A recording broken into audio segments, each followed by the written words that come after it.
On Saturday night, Tracy got really drunk and gave 5 guys blowjobs. She had allegedly had sex with the entire St. Mary's football team. Lots of lewd acts with about 10 or 15 different guys. Seriously, it's true. I mean, she hung out with all the guys on the football team. She had to be a slut. Who is to blame if young people respond to this pressure? I think it had to do with the way she dressed. Evidence of the pressure is plentiful almost anywhere you go. She's the loose girl, you know. We all did her. She's a slut. We can't stand it. We can't bring her home to our mom and dad. Girls also have sex drives. Like she was coming out of the boys' locker room, come on. She may not realize how much the way she dresses and behaves excites you sexually.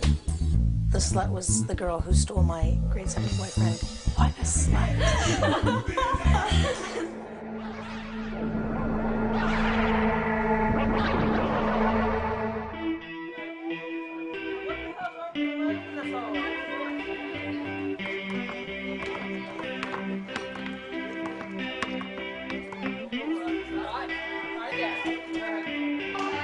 Every high school has one. She's the girl we whispered about, who supposedly did all of those things.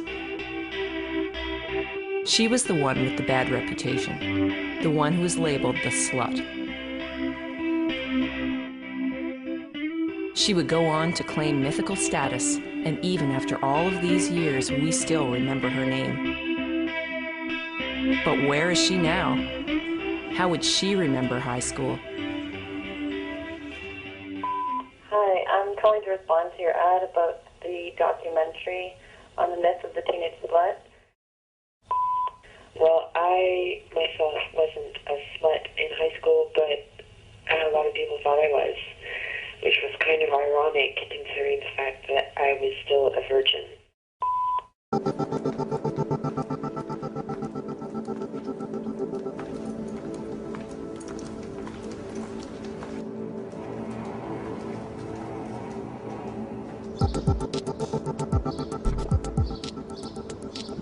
Calling someone a slut, it kind of breaks them. When I got labeled as a slut, I'd never even kissed anyone before in my life.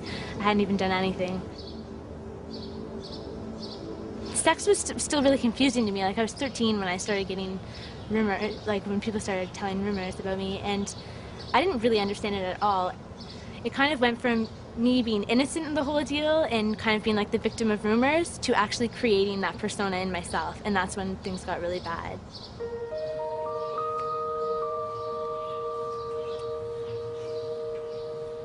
He's a little slut, actually. Yes, you are. Yes, you are. You're promiscuous. Oh, I know, it's okay. You can be whoever you want. It's me and my son when he was 5 months old.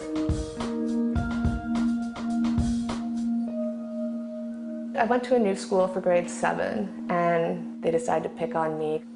They just started calling me a slut, and then when they realized it bothered me, they called me it more, and I was very shy, and I lived in a group home, which didn't help my reputation at all because, oh, she lives in a group home, well then there's got to be something wrong with her. And it was weird, they would all call me a slut, and then I'd go home to my group home, and I'd be the only girl there that never had sex or even kissed a guy, and so they would pick on me for being a prude. And then at school, I'd get picked on for being a slut. So it was really weird. It was a really weird environment that I grew up. One minute I'm a prude, next minute I'm a slut. Like, I was never sure where I was. I was more of a prude now that I look back on it.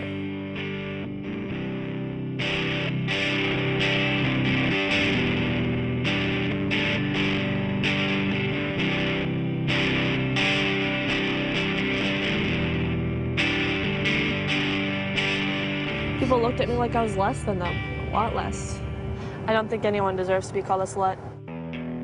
Well, the way that I got my reputation was because I just dated a lot of people very frequently, and they all assumed that I was a slut, and that was easy. I just dated a lot. I mean, I was going out with a lot of guys, so it was easy for them to assume, like, they don't know what goes on behind closed doors. So they let their minds wander and they think what they want to think. I got the vibe, essentially, and I could tell just by the way people were looking at me, and I could hear people talking about me, and I've had a few people tell it to me to my face.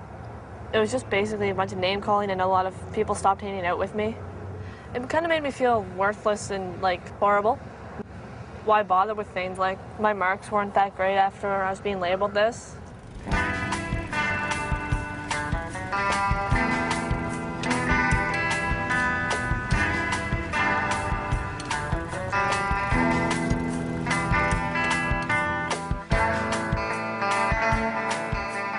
If you get good grades, teachers think you're fine, which I think is a mistake, because some of the overachievers are the ones who are having the most troubles. I was the one who started, like after the first time I had sex with a guy, when I was 11, I was the one who came back to school and said, hey, I just had sex with this guy, la la la, never thinking that it would spread like wildfire and by the afternoon his girlfriend would be coming to get me and beat me up after school. And by Friday it was the biggest, like I got surrounded by 7 girls and they were burning my jacket and they like tripped me off a curb. I got kicked in the jaw. It was awful, like the worst beat up I ever had.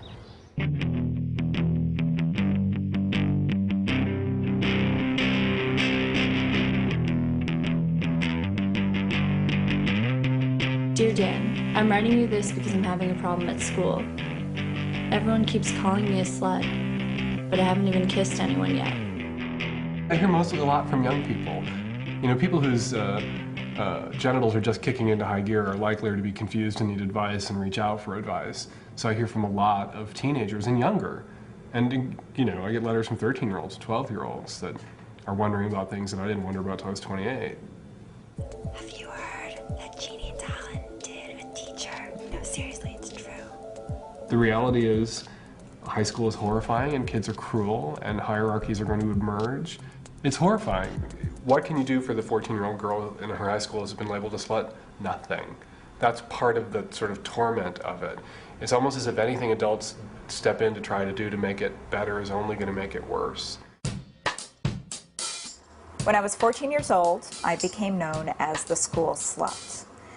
I went out on a date with a guy whom my girlfriend had her eye on. And in my defense, all I can say is that I was 14 years old, and when you're 14, you do selfish, foolish things like this. Well, the guy wanted to make out with me. So we went to his apartment, his parents weren't there, and we fooled around. He was not exactly a gentleman about it. As soon as the date was over, he called my girlfriend and told her what happened. She was so angry with me that she decided to go to school the next day and tell everybody what I had done, and she embellished the story. Within a matter of hours, people were coming up to me, calling me slut, calling me bitch, and whispering behind my back. This harassment, it persisted for 3.5 years. Hey, that was good.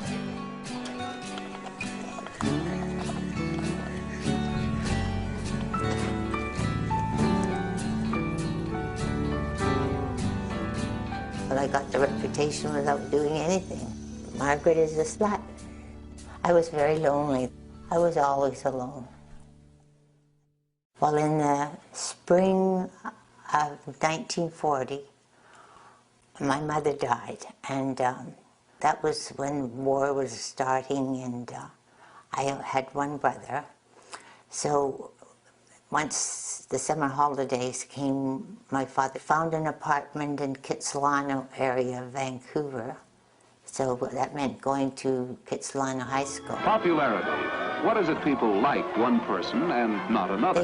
They were all set up. I mean, they'd been going to school with people for 12 years, and they didn't need a newcomer. I'd made the mistake of going to a party I was invited to, and there was a little porch off the room where the dancing was going on, and someone said someone wanted me out on the porch, so I went out on the porch and just got sort of sexual, standing up and hanging on to me for dear life, and I couldn't get away till he was finished, and then I ran home. I wondered if there was a sign in the bathroom wall in the boys' room. That would have said what? Margaret is a slut. When I became 17, I had lost my virginity, and it was great. I had a good first experience, and then I just became very, very promiscuous and ultimately had sex with thousands of people in all different kinds of ways.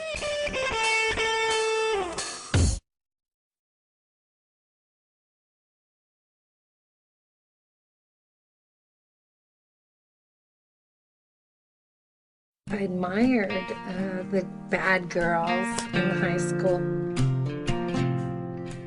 It's just a four-letter word, but to be labeled a slut can change your high school career, if not your whole life. Can we even define what a slut is? Is it a word to keep high school girls in check? To prevent them from going too far? Or does it define a woman who feels comfortable expressing her sexual identity? I was really super shy as a teenager and very afraid of sex, but my first experience was so good and so liberating that I just wanted to learn more about sex. I have a slut collection. You won't see that on the Home Shopping Club, though. Well, there's a kind of classic slut, which is just a very lusty, available, sexually open, juicy woman. And there are certain garments and types of makeup. They're kind of a stereotypical slut. Blue eyeshadow, lots of rouge, red lips, garter belts, stockings, high heels, Playboy bunnies, porn stars, pinup models. These are kind of the classic sluts.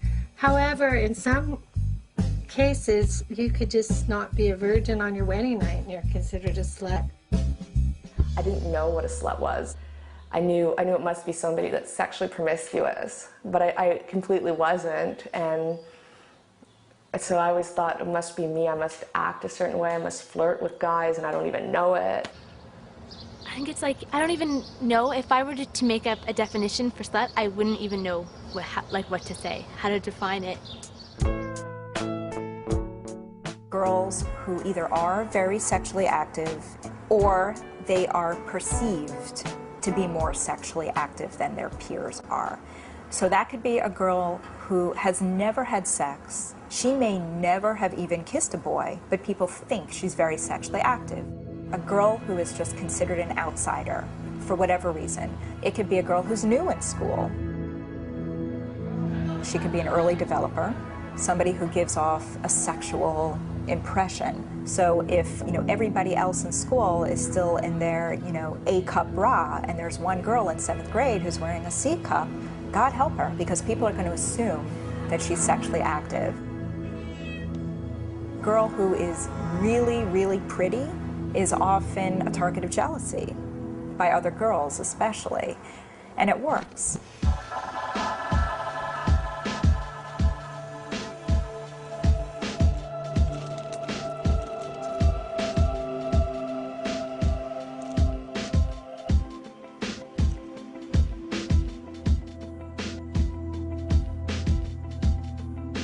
I felt always like there was something wrong with me. I was afraid to show myself.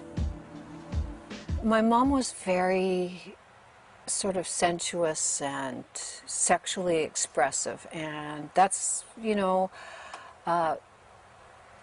was like a 50s bombshell, Marilyn Monroe type of woman, and she was actually quite noticeable. And I partly picked up a lot of her mannerisms. I wasn't aware of what I was projecting.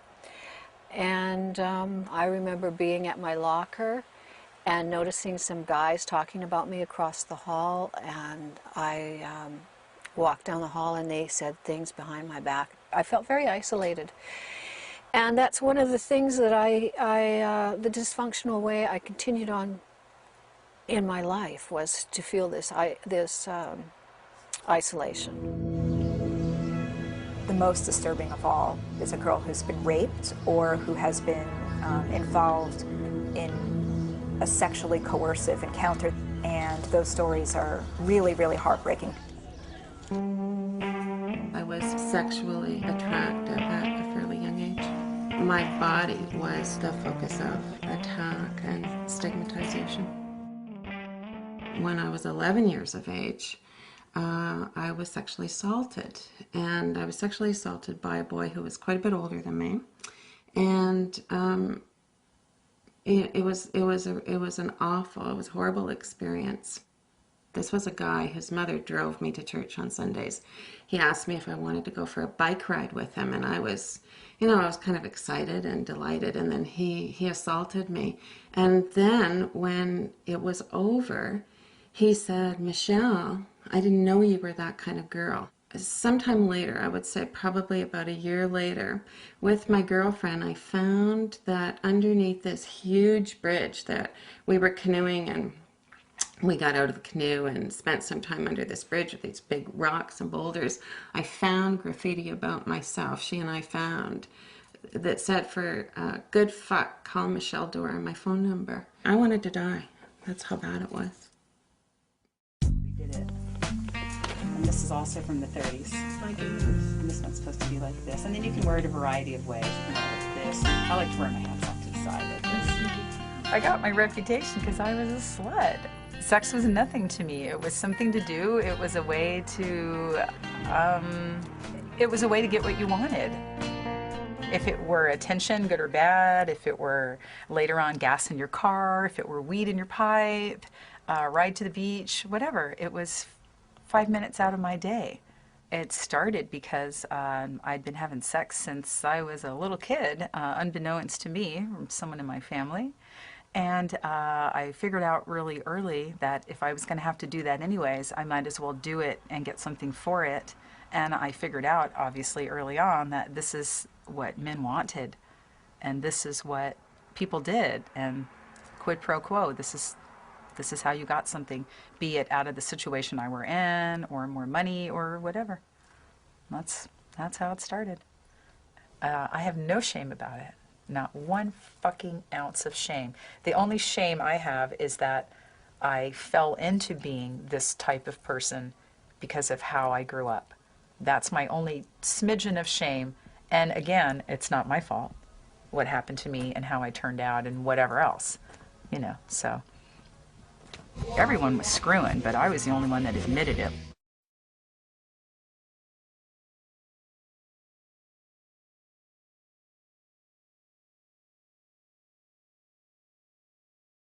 Yeah, I remember this girl in high school. Oh my God, she was labeled a slut. That's so gross, it makes me sick. It begins with a rumor and blossoms into a legend. Maybe she was the new transfer student, or the girl with the pretty hair, or the one who hung out with the guys. But now she's someone else entirely, and whoever she once was is replaced by this myth. Yeah, when I was in high school, I heard a rumor about a girl that at a party slept with 3 guys at the same time, and they were all brothers. Apparently there's this girl who did it on a bedpost. I had heard about some girl who did the football team at another school, the entire team. There's a girl who's about to turn 17, and the rumor was that her goal was 17 guys by her 17th birthday. There was a rumor in my junior high that one of my classmates was pregnant, and she was like 13, so she was considered to be the class slut.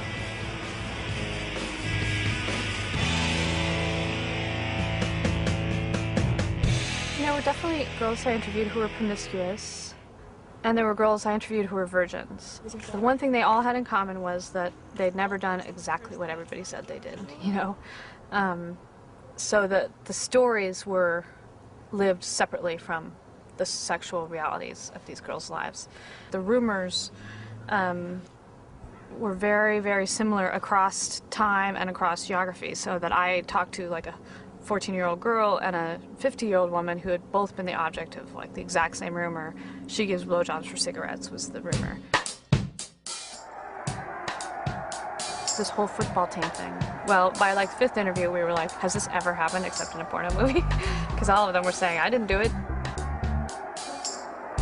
There's no privacy and there's no control over how you're identified at all.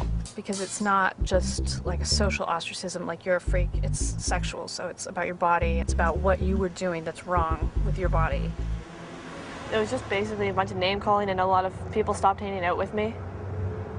And after like I lost a few friends, I just sheltered into myself and didn't talk to many people. She can't really be part of a crowd because girls are afraid they'd be sluts by association. So she has to be alone because if you're with her, you could be one too. There was one rumor that I gave some guy head at like 4:30 in the afternoon in Queen Street outside of a corner store, which is just, it's like him sitting on a bench like this in the middle of the street. It's just ridiculous. That was probably the wildest rumor. Boys used to come and knock at my door that I'd never seen in my life before and asked me to go for a ride. And of course I didn't go, but after a while I began to realize there was something fishy going on. They were calling me fast. That was the word, fast. I was known as the fast girl. And when I got to be about a preteen, about 12, 11-ish, totally by the time I was 13, mothers were keeping their daughters away from me because I was a fast girl who didn't have a mother, therefore had no supervision. When a girl is called a slut, it can affect her in different ways. The way it affected me personally is that I became really over-involved in my studies. I would go home crying, like my locker was covered in the word slut.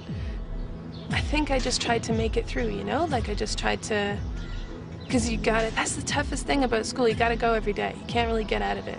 And so I just have to keep going back to school and keep smiling and hope that by the end of the day I could just get away fast enough to not get my ass kicked again. And I always felt I missed a lot because of being ostracized. Like, those could have been friends of mine, but they weren't.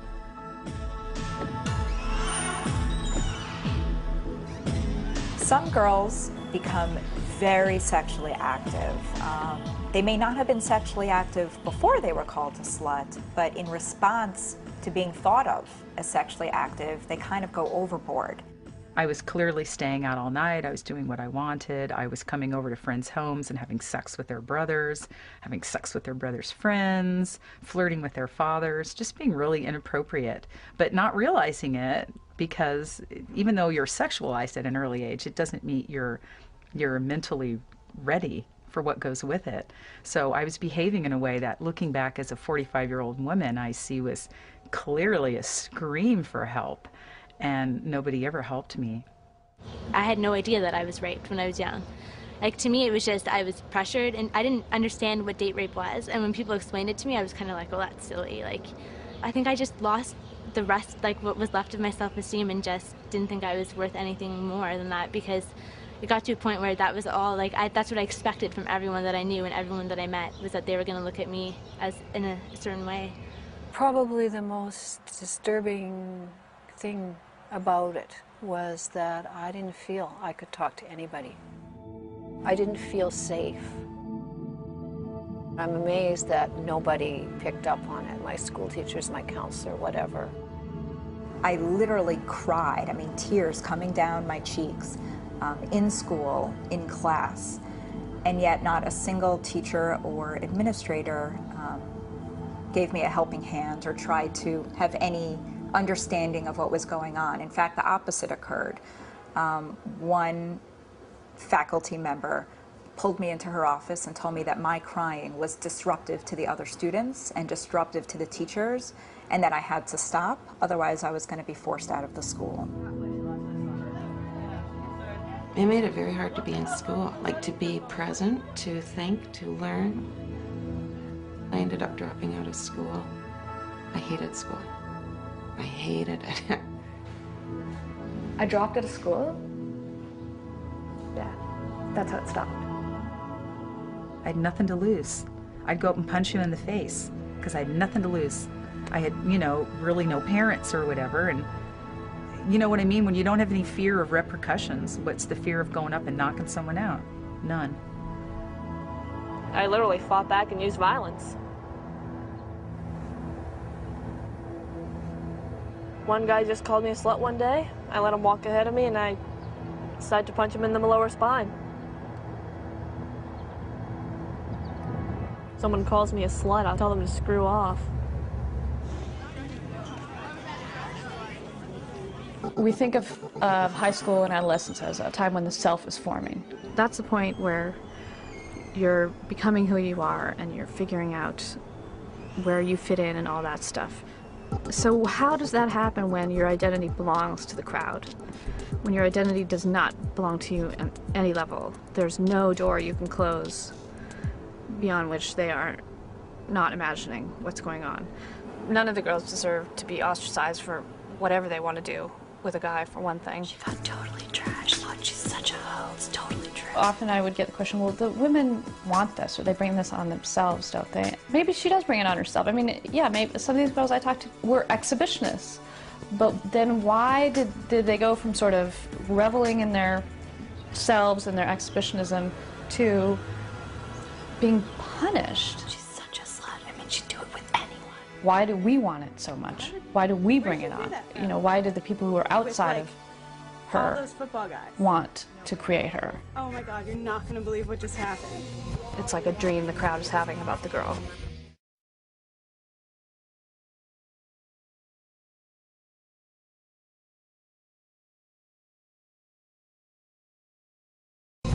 I enjoy being a slut. We have so many words in the English language to describe a girl who is considered sexually casual, you know, who's considered loose. I mean, there's slut, bitch, hoe, tramp, bimbo, harlot. I mean, we could go on and on and on. Now, what do we have for a male who is sexually active or considered to be very sexually active? We don't have any negative words. They're all positive words like stud or the man. And it really points to the fact that we have this sexual double standard.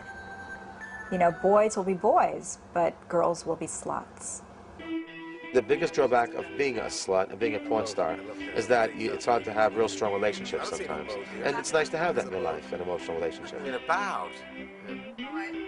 The thing is, parents raise their boy, and you know this is true. You know, come on, son, go get him. Make your dad proud. Look, honey, look all the girls chasing Junior. Isn't that exciting? Then they get the daughter. Don't you dare. You wait till the guy gets to know you. You're married, don't you dare. You never see a father and mother go, look at the boys chasing Mary. It's a whole different ballgame, you see? That double standard, that creates a double standard, and it goes on from generation to generation. And it is worldwide. I've been all over the world. It's not any different elsewhere. In fact, it's probably a lot better off here. Women are a little more independent in America, but around the world, double standard holds strong. And it's a shame because that's why men can be sluts and smile about it, or do porn and brag to everybody. And women, of course, have to be a little uncomfortable. There are guys in my school who are actually extremely promiscuous. If a girl does it, then why should it be any different if a guy does it? Why should they get the praise when the girl gets the slander? Don't talk about the fact that you had sex. You read magazine articles. They're telling these young girls, don't tell boys how many, you know, boys you've slept with. No one wants to hear it. You know, keep the number under 10. And I mean, this is all, you know, get a fact checker, man. It's out there. This is what is drummed into women's heads. You know, don't fess up. You know, be ashamed. I certainly get more letters from girls who are worried about people's attitudes towards and opinions about the level of sexual activity they engage in than boys. Boys never get letters from boys who are worried that they're having too much sex or too many partners, or what their reputation is. Never comes up with guys. Like, they can talk about how horny they are, one-night stands that they've had, and everyone cheers them on, but a woman does it. It's like, we're totally looked down upon, like as if we can't have fun, or as if we don't have sexual needs. And the culture is so hypocritical. We're selling thongs for 10-year-old girls and then screaming and yelling about young people becoming sexually active or being so sexualized. You know, the culture expresses like what masses of people want, even if they can't have it.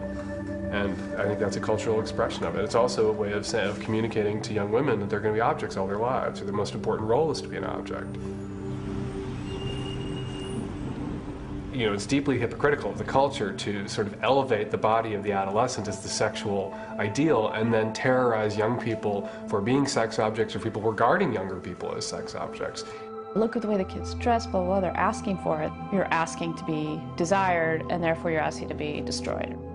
You know, the paranoia about sluts, the paranoia about underage sexual activity is all about this sort of cultural guilt. We have made youth and young people's bodies central to, you know, our sexual lives, our sexual subconscious lives, and sexual in the marketing of non-sexual products through the sex appeal of young people, and then wanting to distance ourselves from the consequences of that. To say that we're living in a time where girls are more sexualized is true, but there's still the one girl who is supposed to have done that. There's still going to be one girl chosen who's gone too far. Maybe 15 or 20 years ago, it could have been a girl dressed a certain way, and you would say, that's her. I think now that would be pretty hard.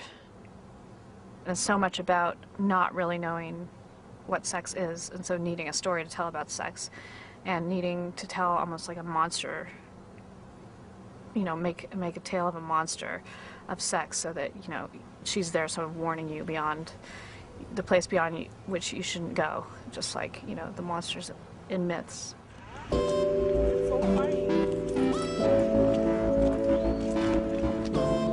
People just have to know that kids are having sex, or they're thinking about it.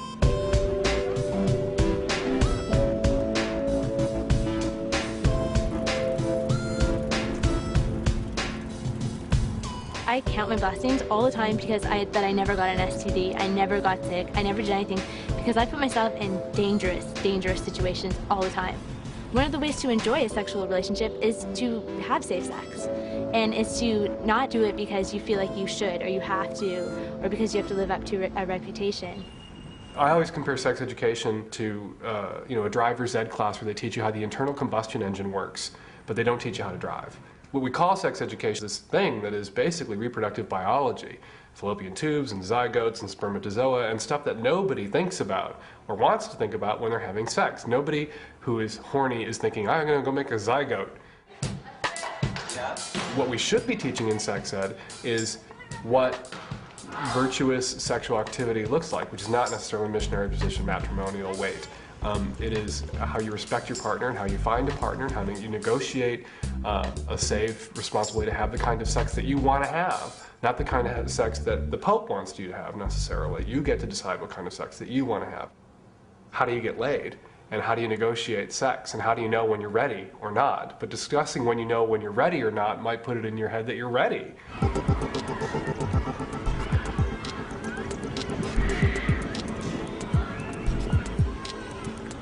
So I get letters all the time from, 14 and 15 and 16-year-old girls who want tips on blowjob technique.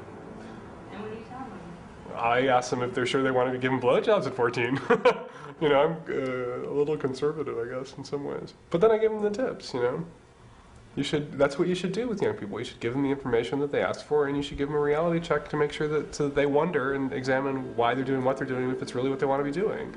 And if it is what they really want to be doing and they make that decision, it's their decision to make. And part of the whole slut thing is about who's virtuous and who's not virtuous.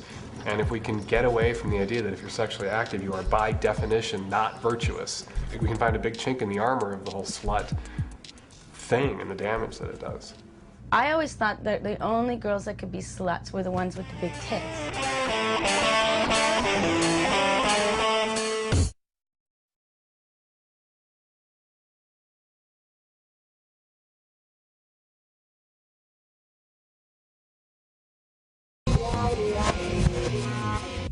The high school slut is an icon, a caricature, a cliche, a victim, and a star. If the boys want to hook up with her, the girls are on the offensive, making modern and old school mythology. Many girls I talked to would get warnings, like, stay away from our boyfriends, as if, like, she should be quarantined or something. If the greatest value in a patriarchal culture is the man at the center of the story, then the idea that he could be stolen means that you would have nothing, that you would be alone. That girl is going to take them all. I was the boyfriend stealer. That was the biggest one. Don't leave your boyfriend alone with her. Don't let her talk to your boyfriend because she'll steal him. All my friends were guys because I didn't get along with girls because honestly, I was kind of terrified of the girls in my grade. It's girls who are pointing a finger at the school slut, and it's girls who engineer this ostracism. Now, boys do participate. I don't want to get boys totally off the hook, but usually they are not the ones to start the rumor. Girls have a unique kind of anxiety because they have desire They are learning about their bodies or wanting to learn about their bodies, and yet they know that if they act on their desire, if they express their sexuality through their bodies, they will be punished. Where the whole slut thing comes from, I think, is thousands of years of trying to control female sexuality. And I think it's all rooted in fear of female sexuality. And female sexuality is terrifying to some people. Certain young women have a lot of sexual power, and people know it on some either subconscious or conscious level, and they try to squelch that power.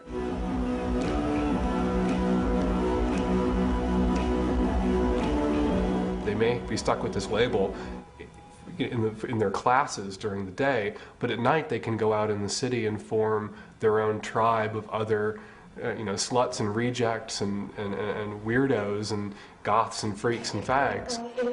I'm the kind that you wanna. I'm the kind that you wanna. I'm the kind that you wanna. You are. I'm the kind of bitch that you wanna get. Well, if I'm the kind of bitch that you wanna get. Well, if I'm the kind of bitch that you wanna get. Well. There was one girl, she was totally flat, and like me, and she was my height, and she wore so much makeup, and she used to pick up guys all the time at the bowling alleys and stuff like that, and she was the biggest slut, and it really changed my head because I realized I could be a slut, because even though I'm flat, I just put on lots of makeup and I could be a slut too.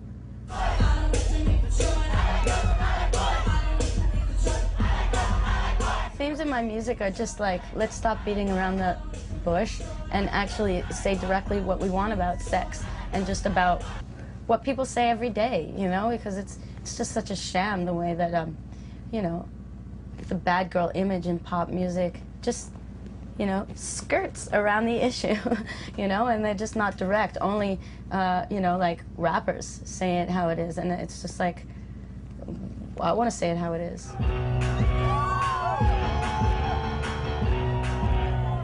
Don't you know it's supposed to feel better for boys? Don't you know it's supposed to feel better for boys? I do get a lot of thank yous, and thank you for being a really good influence for girls, and even a lot of guys thank me too for getting them off. No, for being an influence. It's just whatever. You want to fuck, fine. You don't, you just do what you want. It's just ridiculous of this little like teasy romantic crap.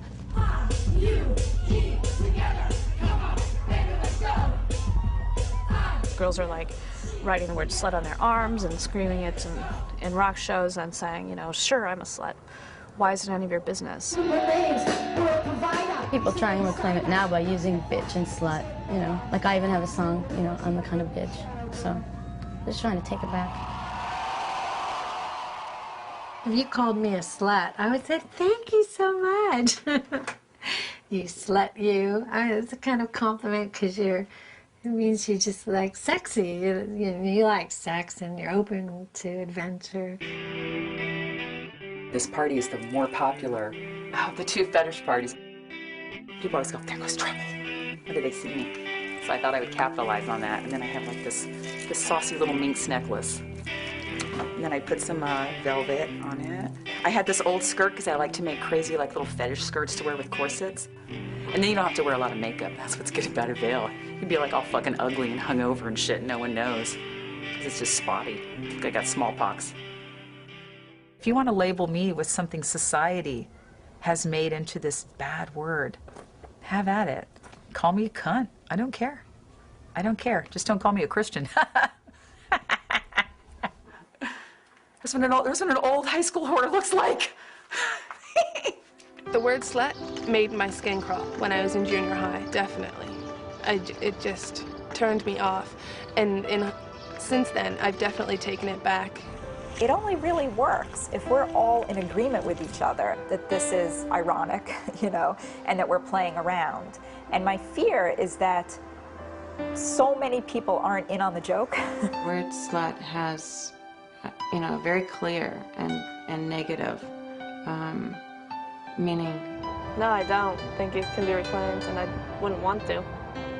My entire adult life has been about trying to empower women to embrace their sexual potential and power, and to follow their muse and do that. If you want to be celibate, great. If you want to be monogamous, wonderful. It's fabulous. If you want to be a slut or whore, great. Go for it. There's no one right way. There's what is your way. Fags and sluts and geeks rule the world after high school.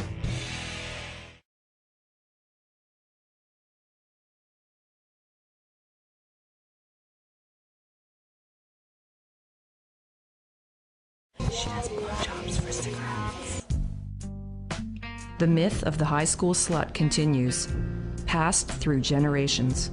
The sexual revolution, civil rights movement, and feminism haven't changed what goes on in high school hallways.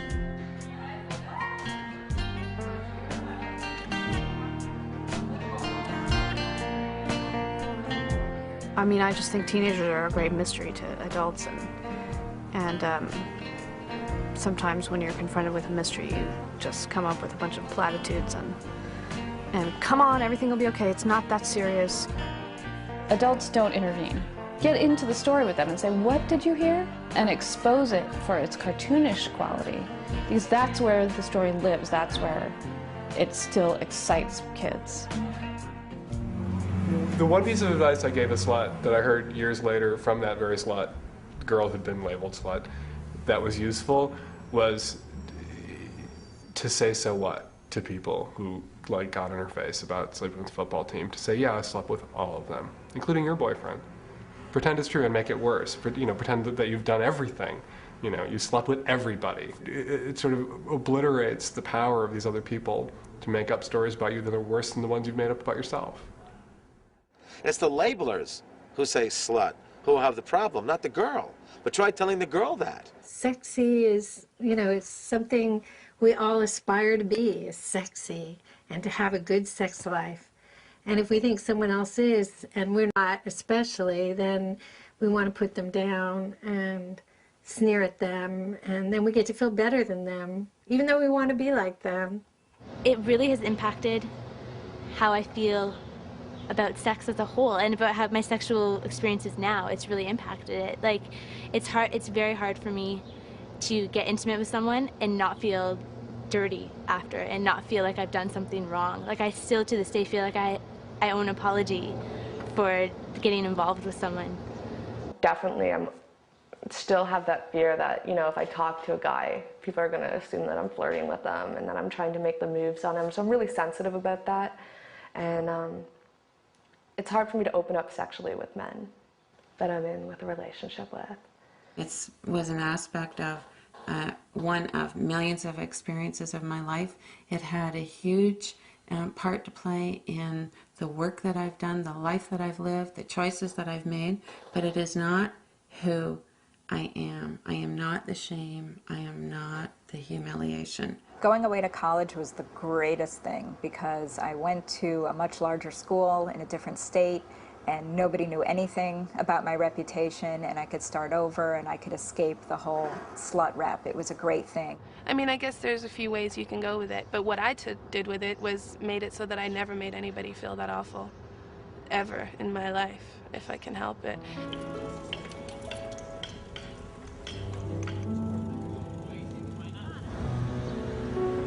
If high school girls can become self-conscious instead of unconscious about this, then the minute they say the word, they'll know that they're doing something that has been, that's a cliche.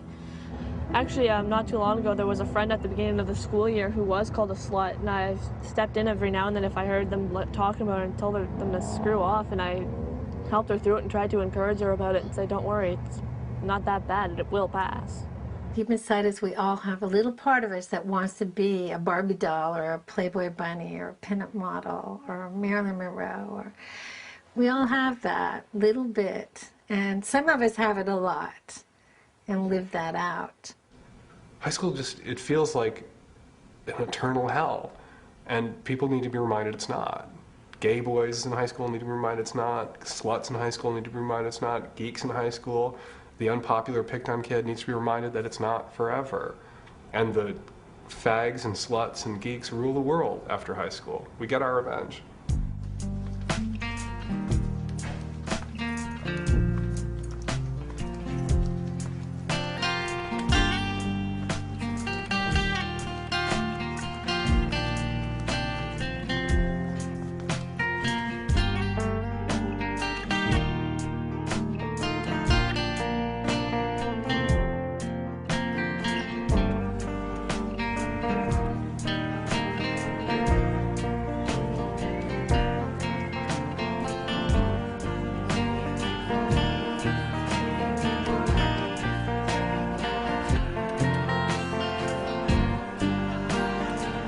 I'm married to the guy that I dated in junior year who stuck by me even though I had this horrible reputation, even though his friends were making fun of him for dating me. So you can tell he was clearly very mature even at a young age.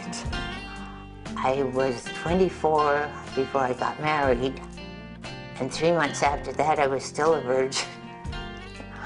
So that's how tight I was about sex.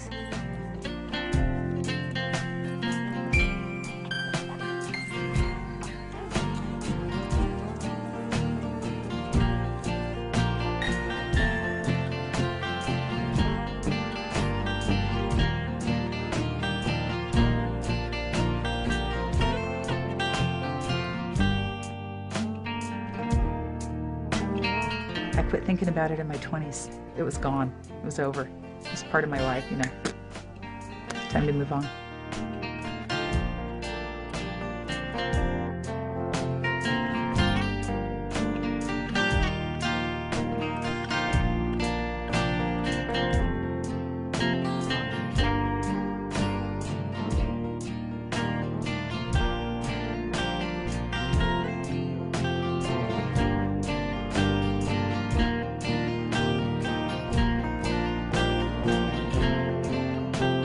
It's a sexy word, slut. Sounds like sex. And the la sounds like love or lick or lust. And there's like, yeah, like